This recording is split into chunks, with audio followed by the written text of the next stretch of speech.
ഇന്നത്തെ വീഡിയോയിലൂടെ നമ്മൾ നോക്കാനായിട്ട് പോകുന്നത് ടോക്കൺ പോക്കറ്റ് വാലറ്റിൽ എങ്ങനെ single blockchain wallet create ചെയ്യാമെന്നുള്ളതാണ്. അപ്പോൾ അതിനായിട്ട് നിങ്ങളുടെ കയ്യിൽ ടോക്കൺ പോക്കറ്റ് ആപ്പും കാര്യങ്ങളൊന്നും ഇല്ലാന്നുണ്ടെങ്കിൽ പ്ലേ സ്റ്റോറിൽ പോയിട്ട് നിങ്ങൾ ഡൗൺലോഡ് ചെയ്യുക. ഇല്ലാന്നുണ്ടെങ്കിൽ ഈ വീഡിയോൻ്റെ ഡിസ്ക്രിപ്ഷൻ ബോക്സിൽ കൊടുത്തിരിക്കുന്ന ലിങ്ക് ത്രൂ എന്ത് ചെയ്യുക, ടോക്കൺ പോക്കറ്റിൻ്റെ ആപ്പ് കാര്യങ്ങളൊക്കെ ഡൗൺലോഡ് ചെയ്തിട്ട് നിങ്ങൾ ഓപ്പൺ ചെയ്യുക. ഓപ്പൺ ചെയ്ത് കഴിയുമ്പോൾ ഇവിടെ ഐ ഹാവ് ആൻ അക്കൗണ്ട്, അതിൽ നോ അക്കൗണ്ട്സ് എന്ന് പറഞ്ഞിട്ടുണ്ട്. ഐ ഹാവ് ആൻ അക്കൗണ്ട് എന്ന് പറഞ്ഞിട്ടുണ്ടെങ്കിൽ നിങ്ങൾക്ക് ട്രസ്റ്റ് വാലറ്റോ അല്ലെങ്കിൽ മെറ്റാമാസ്കോ കാര്യങ്ങളൊക്കെ ഉണ്ടെങ്കിൽ അതിൻ്റെ പ്രൈവറ്റ് കീ സീഡ് കാര്യങ്ങളൊക്കെ വെച്ചിട്ട് നിങ്ങൾക്ക് ഇവിടെ ഓപ്പൺ ചെയ്യാനായിട്ട് സാധിക്കും, അല്ലെങ്കിൽ മിറർ ചെയ്യാനായിട്ട് സാധിക്കും എന്നുള്ളതാണ്. അപ്പോൾ നിങ്ങൾക്ക് അക്കൗണ്ടും കാര്യങ്ങളൊന്നും ഇല്ലാന്നുണ്ടെങ്കിൽ ഇവിടെ നോ അക്കൗണ്ട്സ് എന്ന് പറയുന്ന ആ ഒരു സെക്ഷനിൽ നിങ്ങൾ ജസ്റ്റ് ഒന്ന് ക്ലിക്ക് ചെയ്യുക. ക്ലിക്ക് ചെയ്ത് കഴിയുമ്പോൾ ഇവിടെ HD wallet, multisig wallet, KeyPal hardware wallet എന്നൊക്കെ പറഞ്ഞിട്ടുണ്ട്. അപ്പോൾ അതിൻ്റെ തൊട്ടടിയിലായിട്ട് ബിറ്റ് കോയിൻ, എതേറിയം, BNB അങ്ങനെ കുറേയധികം ബ്ലോക്ക് ചെയിനുകൾ കാര്യങ്ങളൊക്കെ കാണാൻ സാധിക്കും.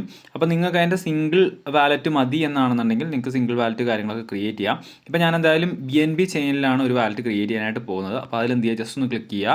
ക്ലിക്ക് ചെയ്ത് കഴിയുമ്പോൾ ഇവിടെ ക്രിയേറ്റ് വാലറ്റ് എന്ന് വന്നിട്ടുണ്ട്. അപ്പോൾ അതിൽ എന്ത് ചെയ്യുക, ജസ്റ്റ് ഒന്ന് ക്ലിക്ക് ചെയ്യുക. ക്ലിക്ക് ചെയ്ത് കഴിയുമ്പോൾ ഇവിടെ BSC എന്ന് പറയുന്ന ആ ഒരു പേരിൻ്റെ സ്ഥാനത്ത് നിങ്ങൾക്ക് നിങ്ങളുടെ പേര് കാര്യങ്ങളൊക്കെ കൊടുക്കാം. ഇപ്പോൾ ഞാൻ എന്തായാലും എൻ്റെ പേര് കാര്യങ്ങളൊക്കെ കൊടുക്കുന്നുണ്ട്.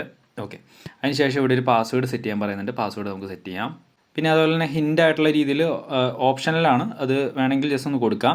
പിന്നെ പാസ്വേഡ് കാര്യങ്ങളൊക്കെ നിങ്ങൾ സ്ട്രോങ് ആയിട്ടുള്ള രീതിയിലുള്ള പാസ്വേഡ് കാര്യങ്ങളൊക്കെ കൊടുക്കുക. പാസ്വേഡ് കൊടുത്തിട്ട് നിങ്ങളത് മറന്നു പോകാണ്ടിരിക്കുക, എവിടെയെങ്കിലും ഒന്ന് എഴുതി വെക്കുക.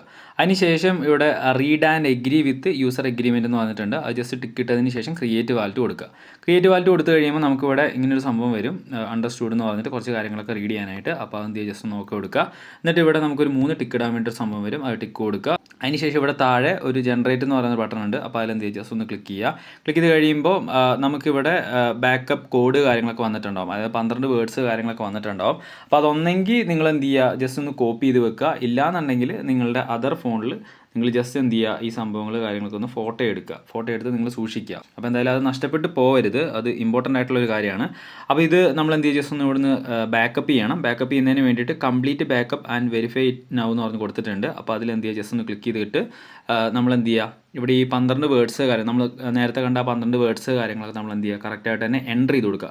എൻ്റർ ചെയ്ത് കൊടുത്തിട്ട് എന്നിട്ട് കൺഫേം കൊടുത്ത് കഴിയുമ്പോൾ നമുക്കത് നമ്മളുടെ വാലറ്റ് കാര്യങ്ങളൊക്കെ ബാക്കപ്പ് ആവുന്നതായിരിക്കും. അപ്പം എന്തായാലും ഞാനത് മേ ബി ലേറ്റർ കൊടുക്കാം. ഓക്കെ, മേ ബി ലേറ്റർ കൊടുത്ത് കഴിയുമ്പോൾ എന്ന് പറഞ്ഞിട്ടുണ്ടെങ്കിൽ നമുക്കിവിടെ സ്കിപ്പ് എന്ന് പറയുന്ന സംഭവമുണ്ട്. അപ്പോൾ അതിൽ ജസ്റ്റ് ഒന്ന് ക്ലിക്ക് ചെയ്യാം. ഓക്കെ, ക്ലിക്ക് ചെയ്ത് കഴിയുമ്പോൾ നമ്മൾ ആ ഒരു വാലറ്റ് അവിടെ ക്രിയേറ്റ് ചെയ്തതായിട്ട് വന്നിട്ടുണ്ട്. അപ്പോൾ എന്തായാലും നിങ്ങൾ ബാക്കപ്പ് കാര്യങ്ങൾ നിർബന്ധമായിട്ടും ചെയ്യുക. അതായത് നിങ്ങളുടെ ആ ഒരു 12 വേർഡ്സ് കാര്യങ്ങൾ നിങ്ങൾ സൂക്ഷിച്ച് വെക്കുക. കാരണം നമ്മൾ അസറ്റ് കാര്യങ്ങളൊക്കെ സൂക്ഷിക്കുന്ന വെച്ചിട്ടുണ്ടെങ്കിൽ വലിയ എമൗണ്ടിലുള്ള USDT കാര്യങ്ങൾ അല്ലെങ്കിൽ BNB കാര്യങ്ങളൊക്കെ സൂക്ഷിക്കുന്നുണ്ടെങ്കിൽ അത് ഈ ഒരു വാലറ്റ് നഷ്ടപ്പെട്ടു പോയി കഴിഞ്ഞാൽ നമുക്ക് തിരികെ കിട്ടില്ല. അപ്പോൾ അതുകൊണ്ട് തന്നെ അത് നിങ്ങൾ ഇമ്പോർട്ടൻ്റ് ആയിട്ടുള്ള രീതിയിൽ നിങ്ങൾ മാർക്ക് ചെയ്ത് വെക്കുക. ഓക്കെ, അപ്പോൾ എന്തായാലും നമ്മളിവിടെ BNBൻ്റെ സിംഗിൾ ബ്ലോക്ക് ചെയിനിൽ വാലറ്റ് ക്രിയേറ്റ് ചെയ്തിട്ടുണ്ട്. നിങ്ങൾക്കിവിടെ കാണാൻ സാധിക്കും BNB, USDC അതുപോലെ USDT കാര്യങ്ങളൊക്കെ കാണാൻ സാധിക്കും. അപ്പോൾ ഇങ്ങനെയാണ് സിംഗിൾ ബ്ലോക്ക് ചെയിനിൽ വാലറ്റ് ക്രിയേറ്റ് ചെയ്യുന്നത്.